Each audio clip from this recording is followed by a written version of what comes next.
Hello বন্ধুরা, চলে এসেছি ডিম কষা নিয়ে। তো ডিমগুলো সুন্দর করে ধুয়ে আমি প্রেসারে দিয়ে দিচ্ছি। প্রেসারে আমি সেদ্ধ করে নিব। একটা সিটি দিলেই প্রেসারের সিদ্ধটা আমার খুব তাড়াতাড়ি সহজে হয়ে যাবে, তাই আমি প্রেসারে দিয়ে দিলাম। তো ডিমগুলো এখানে বসিয়ে দিয়েছি।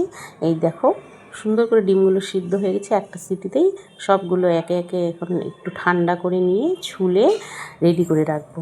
আর এদিকে আমি মশলাটাও রেডি করেছি। মশলা বলতে শুধু পেঁয়াজ, আদা, কাঁচা লঙ্কার পাকা লঙ্কাগুলো বেছে বেছে নিয়েছি। কিছুটা কাঁচা লঙ্কা চিড়েও রেখেছি, ওখানে সব রেডি করা আছে।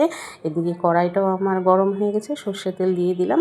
তারপর ডিমগুলোকে একটু লবণ হলুদ মেখে তারপরে খুন্তি দিয়ে এটাকে একটু একটু করে কেটে নিব। আর কেটে চিড়ে না দিলে তাহলে ডিমগুলো তেলে দিলে ফুটতে পারে, আর ফুটলে চোখে মুখে আসবে। সেই জন্যই আমি একটু করে ফেড়ে দিলাম, চিড়ে দিলাম, তাহলে ডিমটা আর ফুটবে না। আর হলুদ মাখানোর পরে তো ডিমটা একদমই ফুটবে না।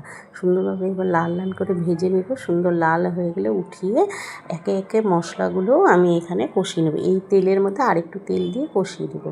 তো দেখো, এখানে আমি সব মশলা দিয়েছি, আন্দাজ মতো লবণ, হলুদ এগুলো দিব। টমেটো কুচি দিয়েছি, টমেটো পেস্ট করে দিয়েছি।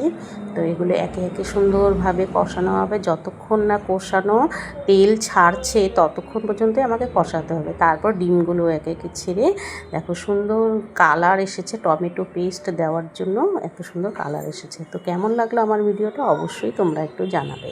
তো টাটা বন্ধুরা, এইভাবে খেয়ে দেখবে কেমন লাগলো।